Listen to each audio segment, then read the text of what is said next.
msingi wa imani ya Biblia uliounganisha jamii ya watu wengi dunia nzima kugeuka na kuwa madhehebu tofauti tofauti, maelfu kwa maelfu, wenye imani na matendo tofauti tofauti.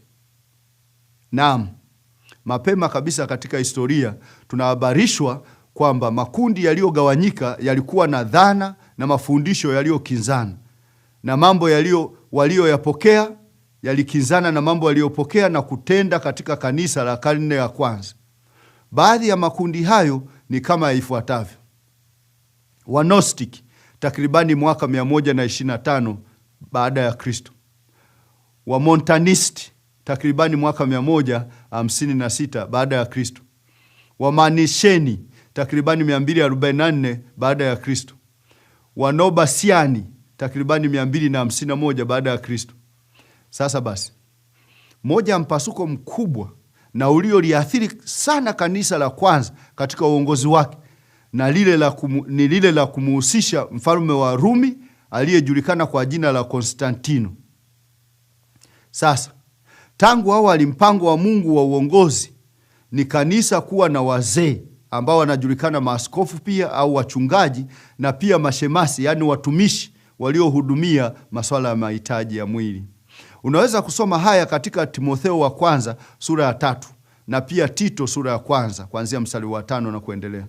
Na wazee hao walikuwa na mamlaka ndani ya makusanyiko yao pekee, ambamo hao wazee walikuwa ni washiriki. Hivyo ndivyo Mungu alivyoasisi au kuanzisha mfumo wa uongozi. Kila kusanyiko lilisimamia mambo yake na utawala wake.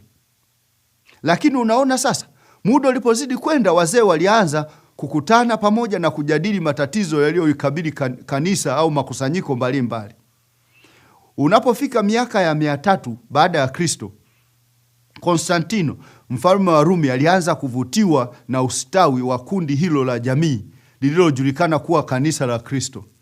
Katika mwaka 313 baada ya Kristo, alitoa tamko la Milani lililositisha rasmi mateso dhidi ya Wakristo au mauaji dhidi ya Wakristo. Unaweza sasa kuliona hilo kuwa lilimfanya aweze kupata kibali toka kwa Wakristo ndani ya viunga vya Roma. Kwa hiyo wazee wa kanisa kwa kiwango kikubwa wakaanza kuvutiwa na mfumo wa serikali ya Roma, na jambo hilo likawa na madhara mabaya katika kanisa la Kristo sehemu kubwa. Utagundua sasa kuwa uhusiano huo mpya ulisababisha wazee wa kanisa la Kristo kufanya mkutano wa pamoja na watumishi wa serikali ya Rumi. Mkutano huo ulifanyika mwaka 325 baada ya Kristo, na historia inautaja mkutano huo au tukio hilo kuwa ni Baraza la Nikea. Mkutano huo ulitoa mwanya kuinuka rasmi kwa viongozi walioacha mfumo wa awali au wa kwanza wa kanisa la Agano Jipya. Sasa, madhehebu haya mapya yaliyoibuka yaliitwa kwa jina la Kilatini Katoliki, ambalo tafsiri lake mahali pote, na kuanzisha ngazi za madaraka mfano wa ule wa serikali ya Roma. Yaani wakaanza kuwa na mfumo sawa sana na serikali ya Roma. Kiuhalisia waliiga mfano wa serikali ya Rumi na kujenga kanisa ambalo msingi wake ulifuata kielelezo hicho cha serikali. Kwa hiyo katika kanisa hilo jipya walikuwemo watu walioongoza makusanyiko mengine kadha wa kadha au makundi mbalimbali ya makanisa, jambo ambalo ni kuachana na mafundisho au sampuli ya Agano Jipya. Sasa basi, Wakristo waliokuwa na msimamo wa kuiamini Biblia walisimama imara kinyume na madhehebu hayo mapya yaliyobuniwa na wanadamu. Waliteswa na kutengwa ili walazimu wakutane kwa asili na kufanya ibada kwa kujificha. Lakini kanisa safi la Agano Jipya liliendelea kuwepo hadi leo.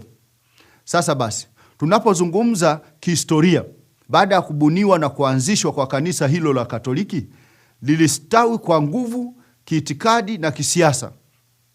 Walibuni mafundisho na mapokeo mapya ya kibinadamu, na walifurahia hali ya kukubaliwa kisiasa na serikali ya Rumi. Zipo nyakati ambazo mafundisho yalifanywa kuwa amri na maagizo kwa kila mshiriki wa kanisa la Katoliki kufuata. Angalia tarehe katika jedwali namna kanisa la Katoliki lilivyotekeleza baadhi ya mafundisho hayo muda mrefu kabla ya kipindi cha matengenezo yao. Ni kama ifuatavyo. Misa au ibada iliendeshwa kwa lugha ya Kilatini. Toharani, yaani wafu kuwa na sehemu tatu: mateso na sehemu ya kati na sehemu ya paradiso. Papa rasmi wa kwanza kukalia ofisi walimuita Mungu duniani. Mkate kuwa mwili halisi wa Yesu, fundisho lingine. Useja kuwa sheria kwa makasisi wote, mwaka 1015. Hivyo basi, ukiangalia katika mstari wa tarehe utaona kuwa miaka 1000 ya awali palikuwa na makanisa mawili tu: kanisa la Kristo lililoanzishwa siku ya Pentekosti katika mji wa Yerusalemu, ambalo limekuwepo hadi sasa. Kisha palikuwa na Ukatoliki. Sasa basi, historia inatueleza kuwa mwaka 1054 kanisa la Katoliki likagawanyika na kuwa madhehebu mawili. Palikuwa na Roman Catholic na Orthodox ya Kiyunani, yani Kigiriki. Basi nyakati hizo upatikanaji wa Biblia ukawa mgumu sana kwa watu wa kawaida, na kipindi hicho kikajulikana kama nyakati za giza. Kanisa Katoliki likazidi kuongeza mafundisho yaliyotungwa na kubuniwa na binadamu. Mifano yake ni pamoja na mafundisho yafuatayo: malipo ya dhambi, mwaka 1192; kizimba au kibanda cha kutubia, mwaka 1215; ubatizo wa kunyunyizia badala ya kuzamisha, mwaka 1311; na Papa kutangazwa kuwa hawezi kukosea. Basi utakapofika miaka ya 1500 utaona kuwa mstari wetu wa tarehe umejaa matukio mengi. Hilo ni kwa sababu walikuwepo watu kama Martin Luther ambao walianza kupinga na kudai kuwa jambo hili si sahihi, yaani hilo ambalo kanisa Katoliki lilikuwa linafundisha. Martin Luther alikuwa Mjerumani mtawa na alichukia malipo ya dhambi. Akihojiana na Papa alisema, na nukuu, Biblia ndio msingi pekee wa mamlaka, mwisho wa kunukuu. Kuenea kwa upinzani wa Martin Luther dhidi ya kanisa la Katoliki kulichochea harakati za wapinzani zilizojulikana kihistoria kama matengenezo ya Waprotestanti. Mwaka 1521 madhehebu mengine yakaanzishwa mara baada ya kanisa la Lutheran kuibuka. Lingine likajulikana kama Wanabaptisti, yaani Wanabaptisti waliobatizwa upya kwa maji mengi wakiwa watu wazima, walioanza kama wapinzani dhidi ya kanisa la Katoliki na mafundisho yake ya kubatiza watoto wachanga. Ana maana yake tena. Waliwabatiza tena wale waliobatizwa wakiwa watoto wachanga katika kanisa la Katoliki. Lakini jambo la kufurahisha hapa ni kwamba wanaharakati Wanabaptisti walizaa makanisa mengine mengi, ikiwa ni pamoja na Wabaptisti, Amish, Mennonite na ndugu katika Kristo. Kadiri uhuru wa kidini ulivyozidi kustawi, mipasuko dazeni kadha wa kadha ikaibuka, na unaweza kujionea mwenyewe katika mstari wa tarehe. Na huo ukawa ndio msingi wa kuzaliwa madhehebu kadha wa kadha ambayo yamekuwepo hadi siku hizi zetu. Baadhi ya madhehebu yalianza kwa nia njema ya kujitenga na mafundisho dhahiri yaliyokuwa si ya kimaandiko, wakati madhehebu mengine yalianzishwa kwa nia isiyo njema sana. Utagundua katika jedwali letu kwamba kanisa la Anglican lilianzishwa mwaka 1534. Lilianza kipindi Henry wa 8 alipotaka kutengua ndoa yake na Catherine wa Aragon. Kanisa Katoliki lilipokataa kuidhinisha talaka hiyo, matokeo yake Henry wa 8 ni kujitenga na kanisa la Katoliki na kuunda kanisa jipya lililojulikana kama kanisa la Anglican. Sasa basi, mambo haya yote yana maana gani kwetu? Jambo la msingi ni kwamba ukiangalia jedwali letu, mstari wa tarehe unawakilisha makanisa machache tu ukilinganisha na idadi kubwa iliyopo leo.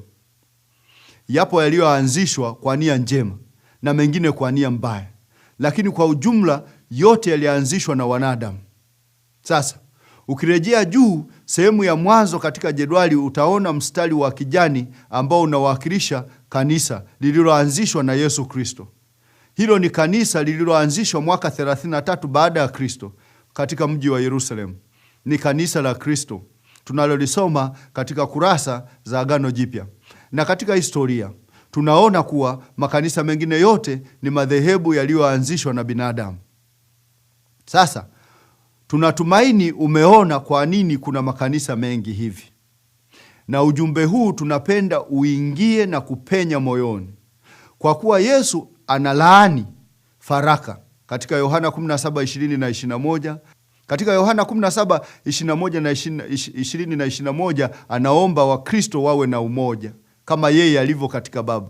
Tunapaswa kuwa sehemu ya kanisa lile alilolianzisha Yesu, kanisa lile moja alilolinunua kwa damu yake, si hayo ambayo yalianzishwa na wanadamu yaliyoinuka baadaye sana katika historia. Basi haya yote maana yake ni nini kwetu leo? Je, ndio kusema madhehebu ni ubatili? Rafiki yangu mpendwa, tunapenda kusema kwa nia njema kabisa, lakini pia kuwa wa kweli. Jibu la swali hilo ni ndio. Inapaswa liwe hivyo. Makanisa yote isipokuwa lile lililoanzishwa na Yesu Kristo yamekuwepo duniani bila kibali au idhini ya mamlaka ya Agano Jipya au mfano wake. Sasa mtu atasema, je, ina maana kwamba watu wote wanyofu kimaadili watapotea? Ni vizuri swali hili akalijibu Bwana mwenyewe. Ningependa usikilize maneno ya Yesu katika Mathayo 7:21 hadi 23. Si kila mtu asemaye Bwana, Bwana atakayeingia katika ufalme wa mbinguni, bali ni yeye afanyaye mapenzi ya Baba yangu aliye mbinguni. Wengi wataniambia siku ile, Bwana, Bwana, hatukufanya unabii kwa jina lako, na kwa jina lako kutoa pepo, na kwa jina lako kufanya miujiza mingi? Ndipo nitawaambia dhahiri, sikuwajua ninyi kamwe, ondokeni kwangu ninyi mtendao maovu. Rafiki yangu mpendwa, chunguza kwa makini kwamba Yesu anasema kuwa siku ya mwisho watakuwepo watu wema, watu ambao ni walimu,